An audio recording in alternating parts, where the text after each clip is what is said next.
നമസ്കാരം. ഞാനൊരു 6 വർഷമായിട്ടുള്ള ഒരു കിഡ്നി പേഷ്യൻ്റാണ്.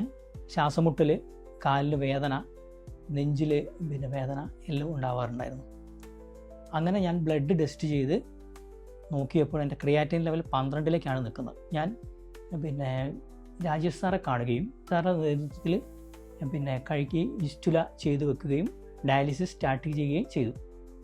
അതിനുശേഷം എനിക്ക് ശ്വാസമുട്ടൽ പോയി, കാലിൽ നീര് പോയി, എനിക്ക് ജോലിക്ക് പോകാനുള്ള ബുദ്ധിമുട്ട് ഒഴിവായി കിട്ടി. എനിക്ക് വണ്ടി ഓടിക്കാൻ പറ്റുന്നുണ്ട്. അപ്പോൾ അതുകൊണ്ട് എനിക്ക് ഈ ഡയാലിസിസ് രോഗികളോട് എനിക്ക് പറയാനുള്ളത്, ഇതൊരു പേടി സ്വപ്നം ആക്കേണ്ട കാര്യമൊന്നുമില്ല. ഈ ഡയാലിസിസ് എന്ന ഈ സംഭവം ഇത് കഴിവെങ്കിൽ ഇസ്റ്റുല ചെയ്ത് വെച്ചിട്ട് ഈ ഡയാലിസിസ് ചെയ്യുന്നതാണ് ലൈഫിൽ ഏറ്റവും ഉത്തമം, ലൈഫ് തിരിച്ചു കൊണ്ടുവരാനുള്ള ഒരു മാർഗമെന്ന് കൂടി ഞാൻ പറയുകയാണ്. അതിനായി ഈ സ്റ്റാർ കെയറിലെ ഈ ഡയാലിസിസ് യൂണിറ്റ് എനിക്കൊരു ഫാമിലി അറ്റാച്ച്മെൻറ്റ് പോലെയാണ്.